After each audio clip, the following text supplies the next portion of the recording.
Uma investigação criminal é um processo onde se pretende identificar se aconteceu ou não crime, responsabilizar os autores do crime e apoiar as vítimas. Depois da denúncia e conhecimento do crime por parte das autoridades, inicia-se a primeira fase do processo, que é a fase de inquérito. Durante este período, sob direção do Ministério Público, a polícia tenta perceber se e como aconteceu o crime e recolher provas. São ouvidas as testemunhas, é examinado o local do crime e são solicitadas as perícias. Mas as coisas complicam um bocadinho quando há indícios de que aconteceu um homicídio, no entanto não há corpo. E isto aqui ao início pode parecer quase que óbvio, como é que vamos acusar alguém de cometer um assassinato se não temos o cadáver? Mas a verdade é que as coisas podem ser muito mais complexas do que isto, podem existir muitas provas circunstanciais que tornem a situação quase que óbvia de que aconteceu o homicídio. Na história da justiça portuguesa, isto já aconteceu algumas vezes. As pessoas serem presas por um homicídio sem que nunca tivesse sido encontrado o corpo. O caso da Joana Cipriano, que já falamos aqui, o caso do Francisco Leitão e dos alemães nos Açores. Então, por que é que o caso da Mónica Silva, também conhecida por grávida de Mordosa, foi diferente? Este é o caso da Mónica Silva, uma mulher que estava grávida de 7 meses quando desapareceu. Devido ao elevado número de provas circunstanciais, a família da Mónica acredita que ela foi assassinada, mas como o corpo nunca apareceu, o tribunal considera que ela está desaparecida.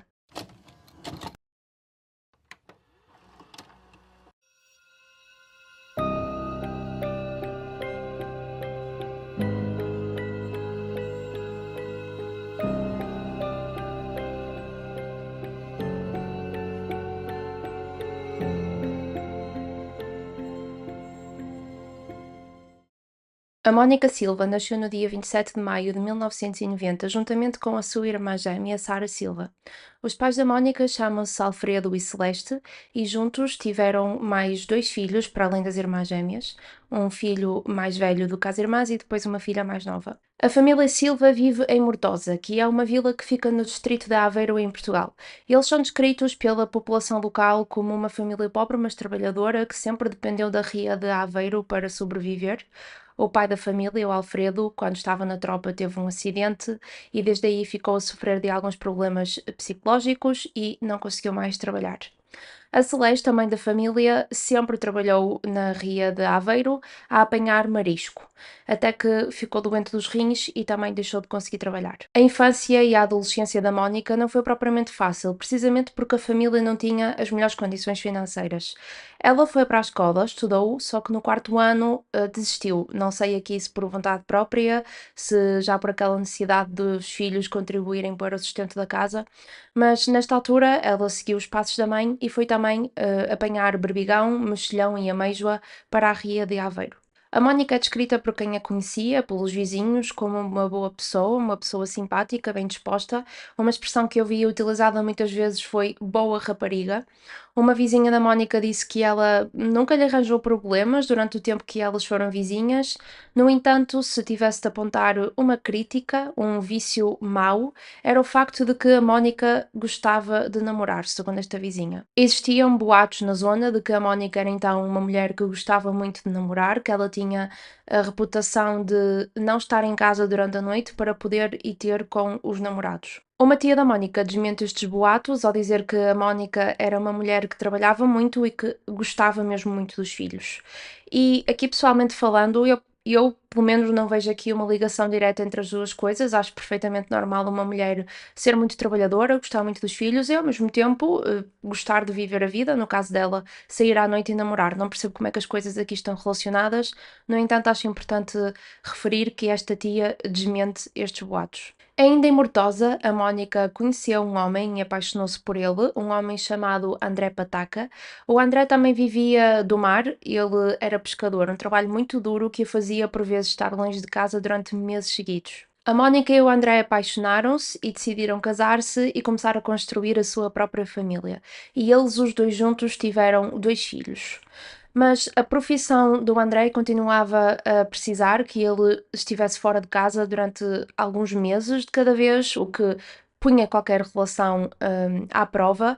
A tia da Mónica diz que foi a partir daqui que eles começaram a sofrer um bocadinho no seu relacionamento, porque as pessoas da vila começaram a fazer a cabeça ao André sobre o que é que a Mónica fazia enquanto ele estava em alto mar, e ela diz que isto são tudo mentiras e boatos. Independentemente do motivo, a Mónica e o André sentiram que já não eram compatíveis e então não viram propósito em continuar aquele relacionamento e em 2020 separaram-se. No entanto, eles nunca oficializaram o divórcio. Quer dizer que, apesar deles se terem separado e de terem continuado as vidas deles, tanto um como o outro arranjaram novos parceiros, eles nunca ficaram legalmente divorciados. Mesmo quando a Mónica desapareceu, eles ainda estavam tecnicamente casados. Quando eles se separaram, ficou acordado que a Mónica continuaria a viver em casa da família com os dois filhos e o André ia viver para o outro lado. Por esta altura, a Mónica continuava a ter aqueles empregos na RIA, também arranjou alguns empregos a servir como empregada de mesa para bares e restaurantes lá na zona. Mas, como para qualquer pessoa, esta separação não estava a ser fácil, pela simples dinâmica de agora, de quando estava com os filhos, ser mãe solteira, não é fácil para ninguém, e estava a custar à Mónica.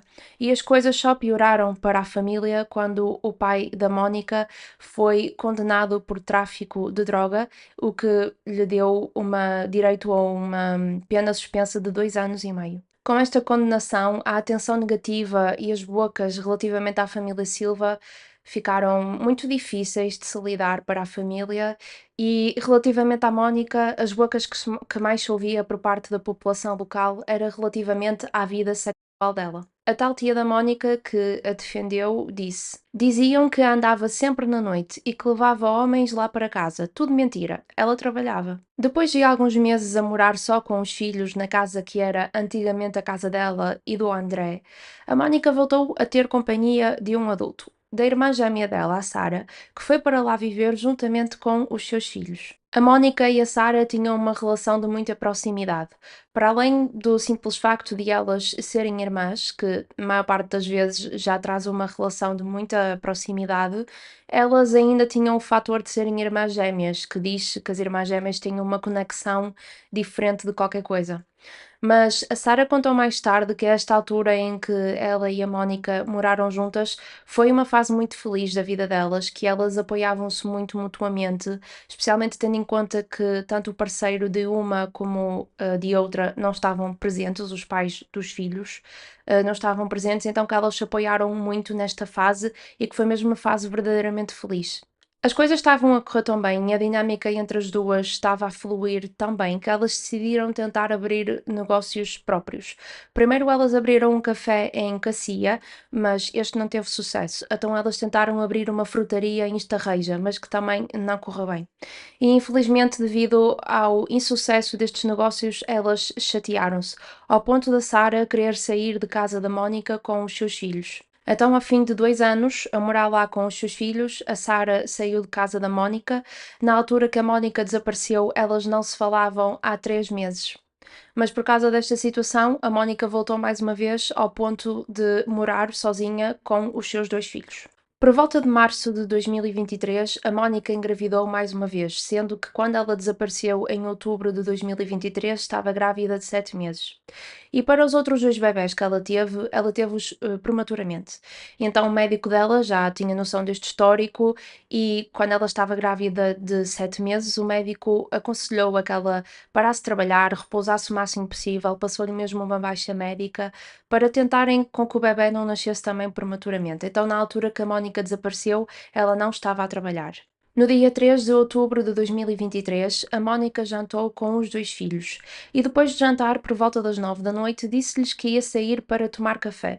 Ela saiu de casa e consigo levou o seu telemóvel, uma carteira preta e diversas ecografias que foi fazendo ao longo da gravidez. 2 horas depois de ter saído de casa, a Mónica ligou ao filho mais velho e disse-lhe que estava quase a regressar a casa.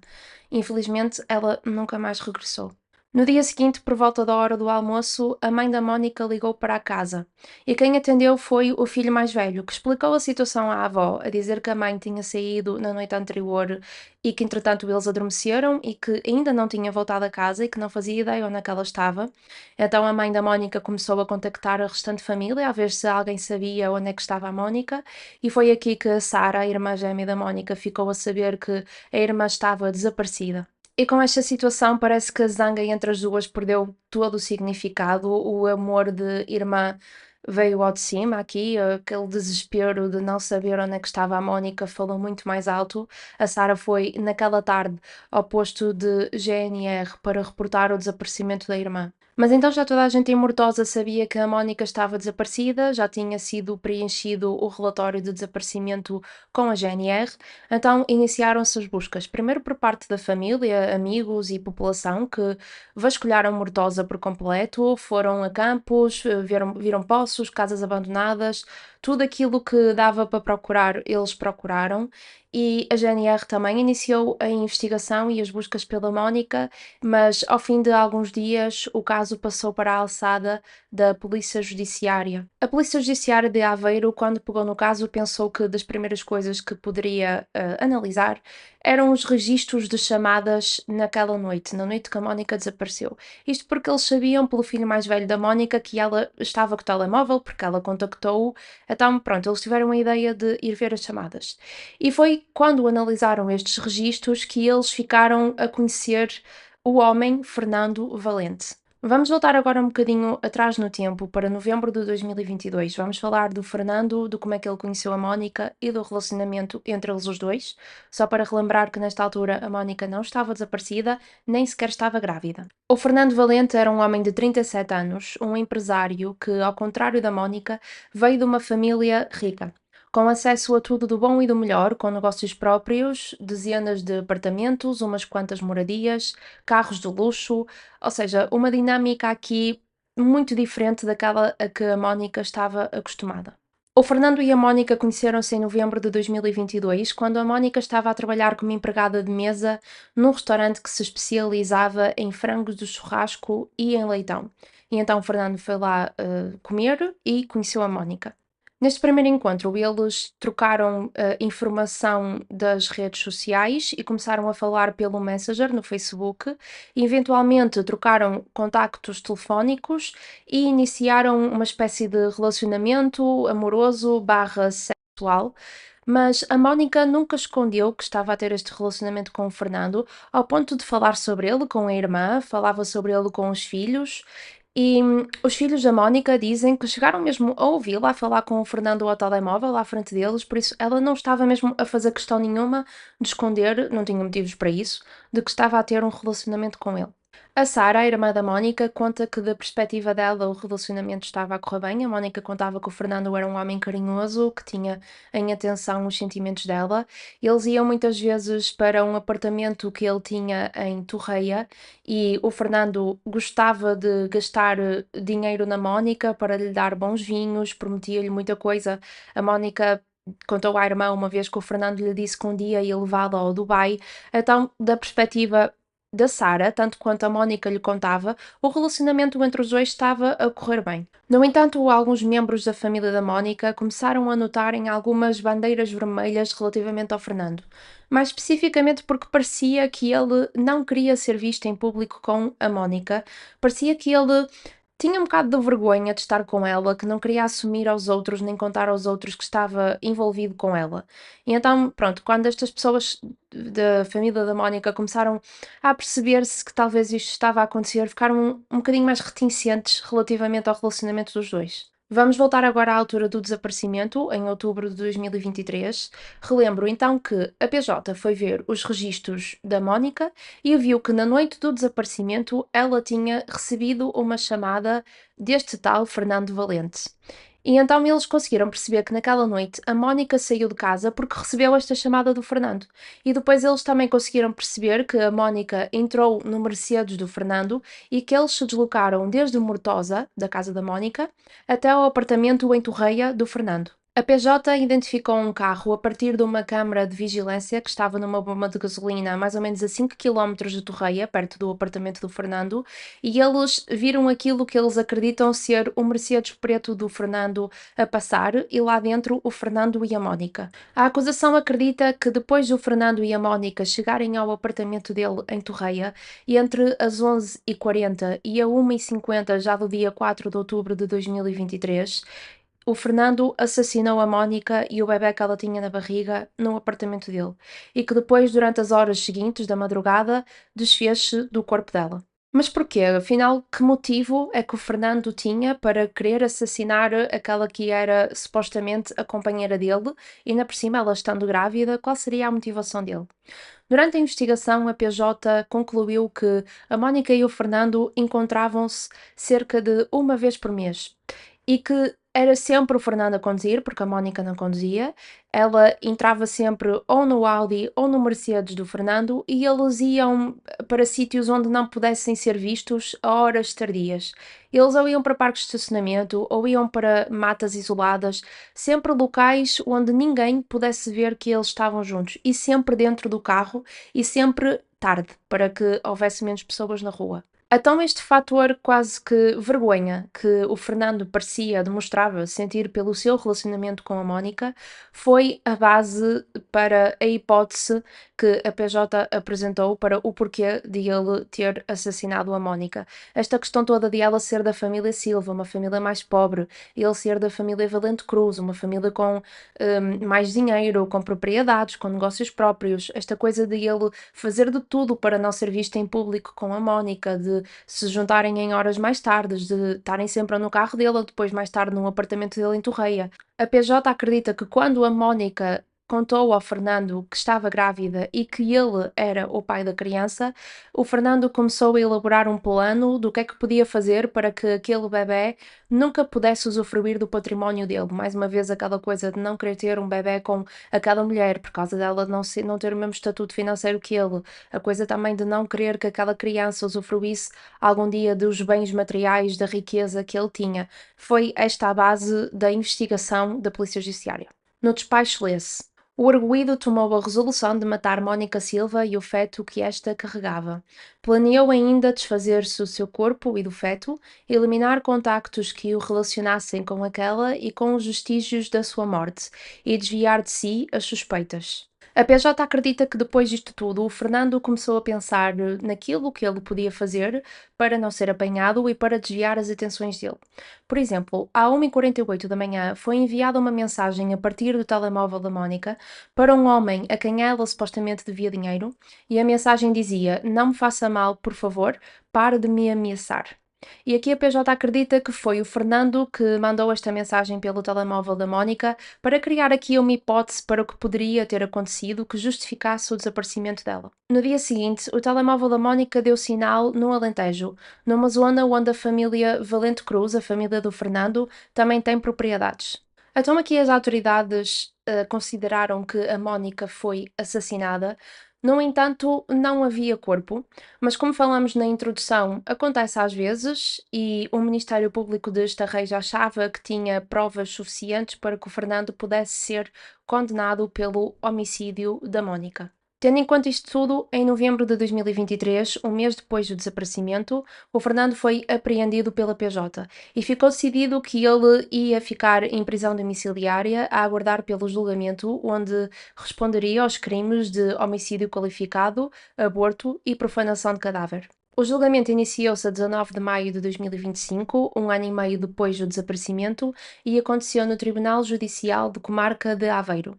O Fernando foi julgado por um tribunal de júri, ou seja, um tribunal composto pelo coletivo de 3 juízes e 4 jurados. O tribunal decidiu que as audiências iriam acontecer em privado, ou seja, não podiam entrar lá pessoas do público, mas também não podiam entrar nem jornalistas nem membros da comunicação social. E na altura esta decisão foi um bocadinho controversa, porque vai contra a ideia de liberdade de imprensa e de acesso à informação. Para justificar esta decisão, o tribunal disse: O tribunal tem a obrigação de proteger a dignidade pessoal de Mónica Silva e os filhos. A preocupação com o mediatismo do caso, com o escrutínio da vida íntima dos envolvidos e com o rigor da informação. E por isso, à exceção da leitura do acórdão, todas as sessões foram à porta fechada.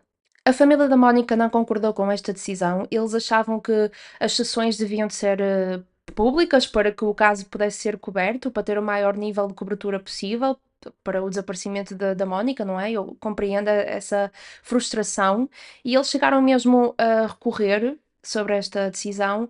No entanto, foi decidido que ia ser mesmo assim, que ia ser em privado. Ou seja, nós só sabemos o que é que se passou dentro do tribunal para cada uma das sessões através do advogado da família da Mónica ou através diretamente dos filhos da Mónica que estiveram de estar presentes em algumas das sessões. Por isso sabemos tudo através de terceiros e não através de pessoas que estavam mesmo lá para registar aquilo que ia acontecendo, como é o caso de jornalistas. O advogado da família da Mónica contou depois que, logo na primeira sessão, o Fernando declarou a sua inocência e ele disse que não tinha nada a ver com o desaparecimento da Mónica, que ele não a matou.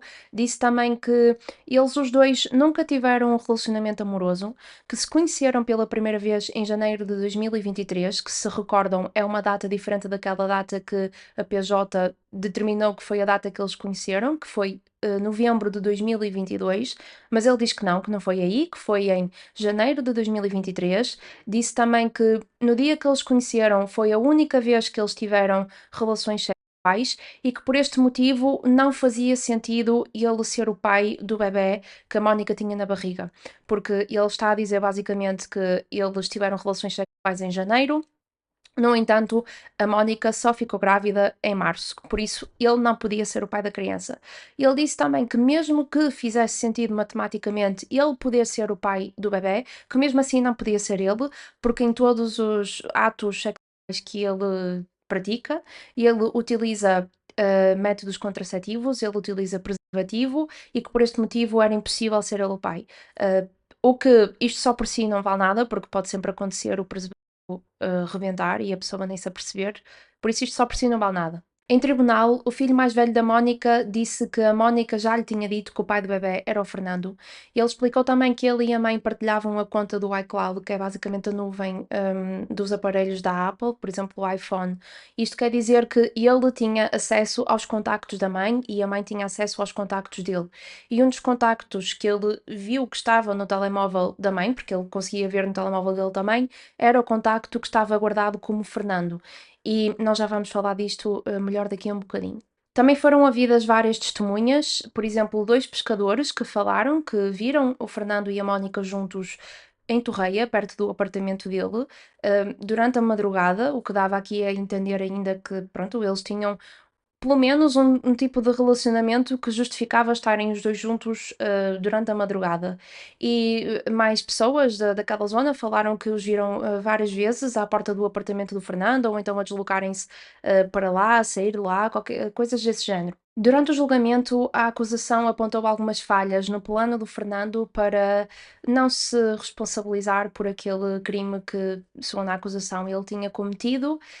Por exemplo, nós sabemos que 24 horas antes do desaparecimento, o Fernando foi até a uma tabacaria que ficava a uns poucos metros da florista que a mãe dele tinha em Mortosa, onde ele comprou um cartão SIM pré-pago.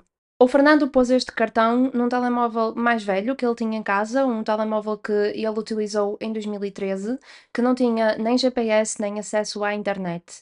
E a acusação aqui acredita que ele escolheu este telemóvel em específico para ele não ter uma pegada digital enquanto estava a cometer o crime, enquanto se andava a deslocar, enquanto foi buscar a Mónica, quando voltou ao apartamento dele, depois na altura de se ver livre do corpo. A acusação refere ainda que no dia que o Fernando comprou este cartão pré-pago e o que pôs neste telemóvel, ele avisou a Mónica que a partir de agora aquele era o novo número dele e que durante aquele dia o Fernando só utilizou este novo cartão para falar exclusivamente com a Mónica.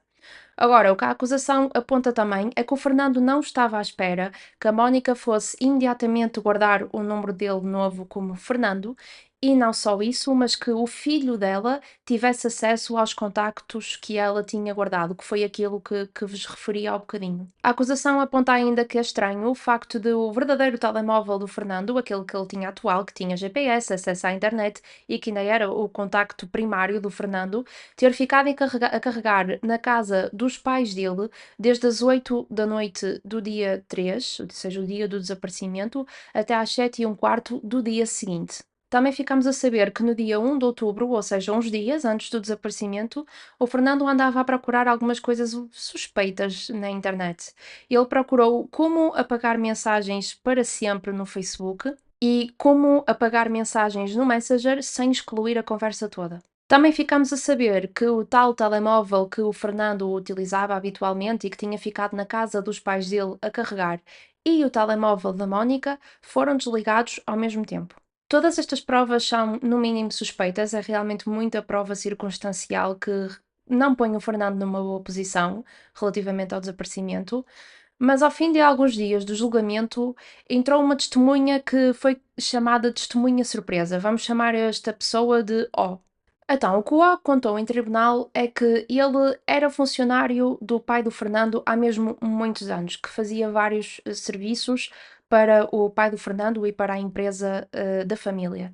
E ele conta que na manhã do dia 4 de outubro, ou seja, o dia a seguir ao desaparecimento, foi contactado pelo pai do Fernando para fazer uma limpeza profunda num apartamento em Torreia, que relembro que é onde a acusação acredita que a Mónica Silva foi assassinada. Foi pedido ao O que ele utilizasse produtos agressivos para a limpeza, como soda cáustica e outros químicos, e que ele limpasse tudo relativamente ao apartamento ou ao caminho que se fazia para o apartamento.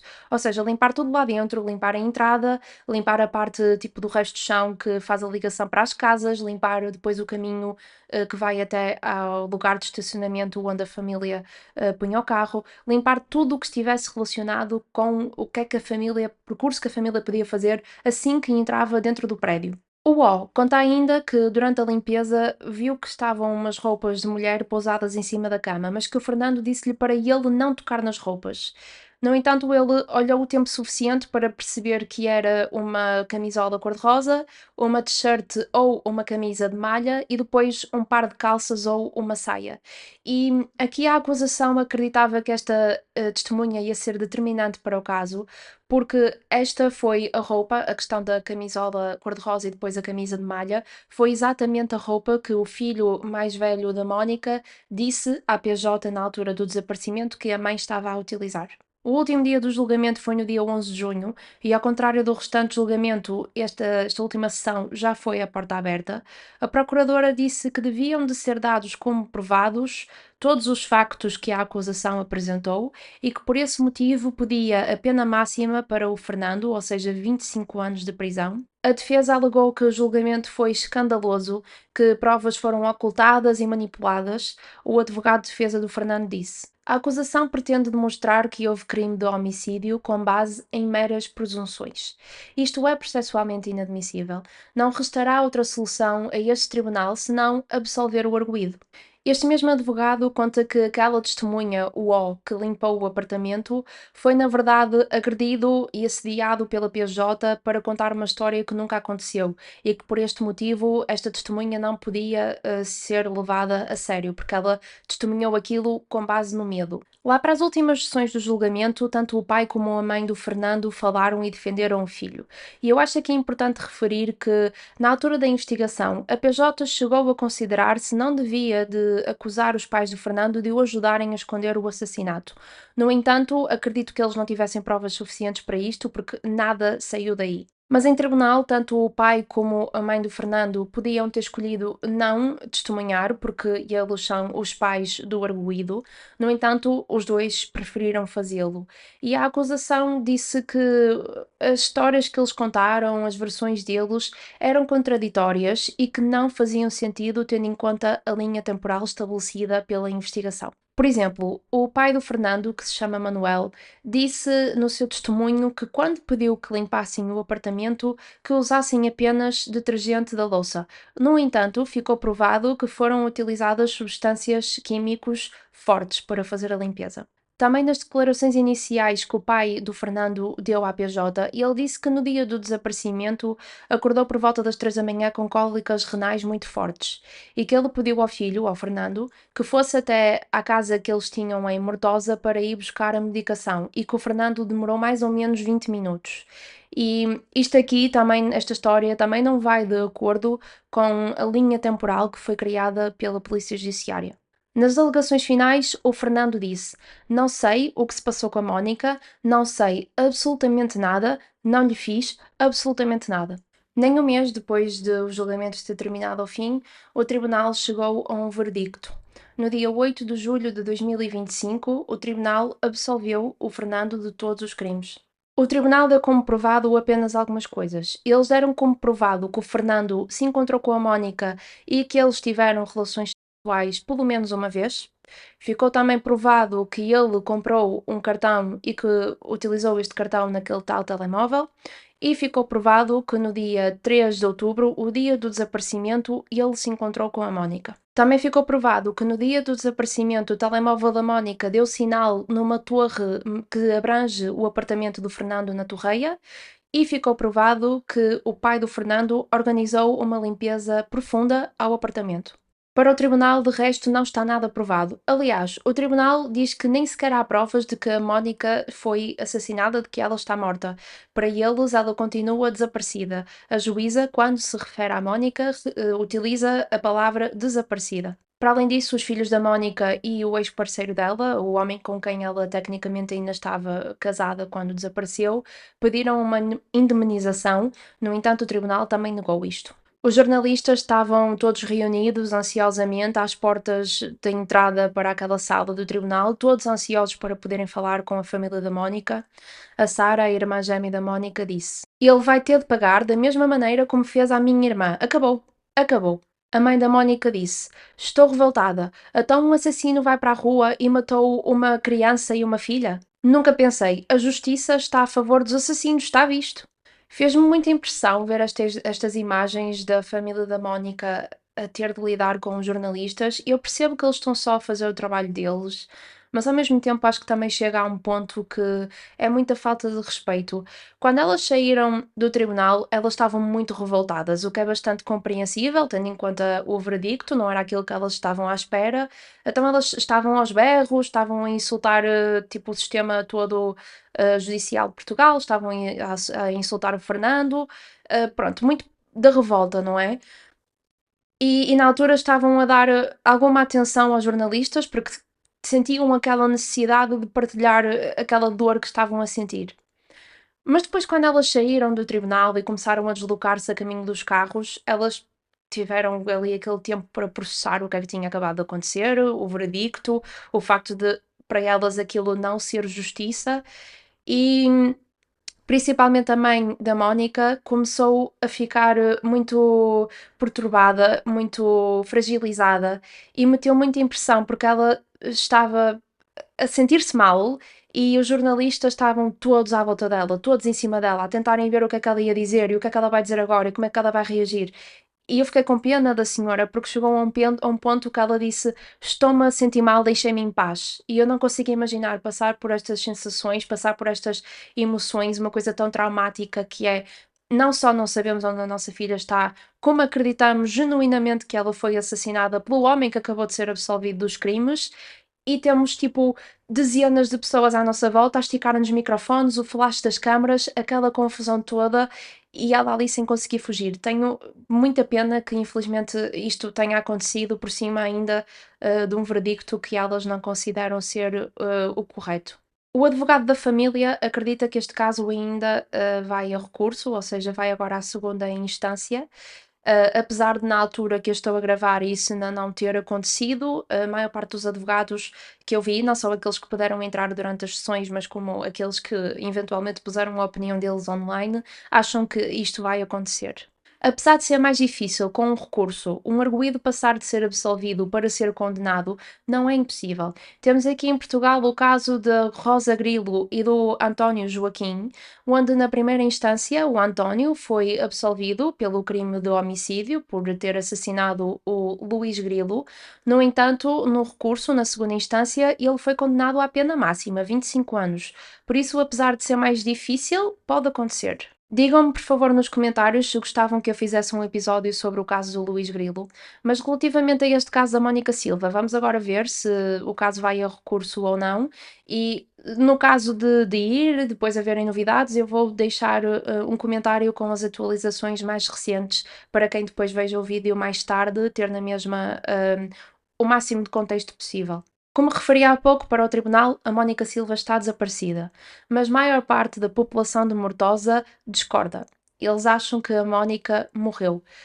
De forma geral, as pessoas acreditam que se ela estivesse viva, já tinha aparecido durante este tempo, não só pelo facto de que ela estava grávida quando desapareceu, entretanto já havia um bebê, as pessoas acreditam que ela já tinha contactado a irmã ou a mãe, mas também pelo facto de que ela já tinha dois filhos, que gostava muito deles e que ela, se estivesse viva, já tinha tentado falar com os filhos. Relativamente ao desfecho do caso, a maior parte da população acha que o Fernando não devia ter sido absolvido, no entanto, compreendem que legalmente sem corpo é mais difícil acusar-se alguém, condenar-se alguém por homicídio. Depois, as pessoas, quando são questionadas sobre se o Fernando devia ou não de voltar a Mortosa, a maior parte das pessoas diz tipo, ele é livre de fazer o que quiser, ele foi absolvido. No entanto, não achamos boa ideia ele voltar a Mortosa, porque as pessoas agora sentem muito aquela coisa de fazer justiça com as próprias mãos, o que pode pô-lo em perigo, por isso se ele for inteligente e não quiser estar em perigo, não deve de voltar a Mortosa. Online, na internet, de forma geral, as pessoas acham que foi um erro o Fernando ser absolvido, porque as pessoas acreditam que ele foi o responsável pelo assassinato da Mónica. Por exemplo, um comentário diz: Depois de tantas provas, como é possível este desfecho? O crime compensa quem tem dinheiro e, consequentemente, algum poder. Outras pessoas, apesar de não concordarem com o desfecho porque acreditam que o Fernando é culpado, conseguem compreender o porquê do tribunal o ter absolvido do crime pelo simples facto de que não havia corpo. Por exemplo, um comentário diz: Realmente sem corpo é realmente difícil provar, mesmo quando parece tão óbvio quem cometeu o crime. Isso não me surpreende. O que me revolta são os comentários prontinhos a defender um homem que não conhecem. Ter dinheiro e poder é muito bom. E acredito que este comentário se estava a referir a outros comentários deste tipo. É para aprenderem a não culparem pessoas inocentes. Se calhar foi a própria família da Mónica que desapareceram com ela. E eu acho este comentário extremamente irónico, como é que na mesma frase a pessoa diz que não devemos de culpar pessoas inocentes e ao mesmo tempo faz precisamente isso, que é dizer que a família da Mónica foi o responsável pelo desaparecimento. Eu espero mesmo que um dia nós venhamos a descobrir o que é que aconteceu de verdade à Mónica. Eu acho, já referi isto várias vezes aqui, eu acho que não deve de haver dor pior do que uma pessoa da nossa família desaparecer, aquela coisa de nós nem sequer sabermos como é que a pessoa está. Neste caso, a família tem bastante certeza que ela foi assassinada, mas de qualquer das formas é sempre uma coisa muito traumática porque ainda não apareceu o corpo. Então, falta nem que seja aquele 0,01% de certeza, já é o suficiente para não deixar as pessoas dormir à noite. Pelo menos acredito que seria essa a situação comigo. Vamos agora ver se o caso vai a recurso. Espero que, entretanto, para o caso de ela ter sido assassinada, que o corpo apareça, que hajam novas pistas, novas provas, para que a justiça possa ser feita, para que alguém possa ser responsabilizado pelo desaparecimento e pelo possível assassinato. Falando agora aqui da minha opinião pessoal, que vale o que vale, que é nada, isto foi só a opinião que eu formei por ler o caso, por passar aqui algumas horas a ler sobre o assunto. Eu não estou de forma nenhuma a tentar influenciar ninguém, cada um que tira as suas próprias conclusões, mas da minha opinião pessoal, eu acho realmente muito estranho a quantidade de provas circunstanciais que existem. Acho estranho os comportamentos do Fernando na noite do desaparecimento, aquela questão toda de comprar o telemóvel, do cartão, desculpem, de utilizar um telemóvel que é velho e que não tem acesso a GPS nem à internet, a questão de depois terem mandado limpar o apartamento com aqueles produtos químicos mais agressivos. Parece que estão a tentar esconder alguma coisa. É assim, e às vezes as pessoas com medo tomam este tipo de decisões, mas o Fernando teve atitudes estranhas mesmo antes do desaparecimento. E esta parte aqui que para mim me deixa bastante de pé atrás com ele, mas para todos os efeitos, para o tribunal, ele não assassinou a Mónica, ele foi absolvido, por isso eu não sou ninguém para desmentir o tribunal. Vamos agora ver se com o recurso, para o caso de acontecer, muda alguma coisa. Mas digam-me vocês, o que é que vocês acham? Acham que o Fernando teve mesmo alguma coisa a ver com o desaparecimento da Mónica? Acham que foi correto ele ter sido absolvido? Acham que ele devia ter sido considerado culpado mesmo sem o corpo? O que é que acham de ele ter mentido tantas vezes em tribunal? O facto de ele ter dito que conheceu a Mónica muito depois do que aquilo que a investigação apurou? Digam-me, por favor, o que é que vocês acham, que eu gosto sempre de ler as vossas opiniões. Este foi então o caso da Mónica Silva, também conhecida como Grávida de Mortosa. Eu espero que vocês tenham gostado de me ouvir. Muito obrigada pela companhia e vemos numa próxima.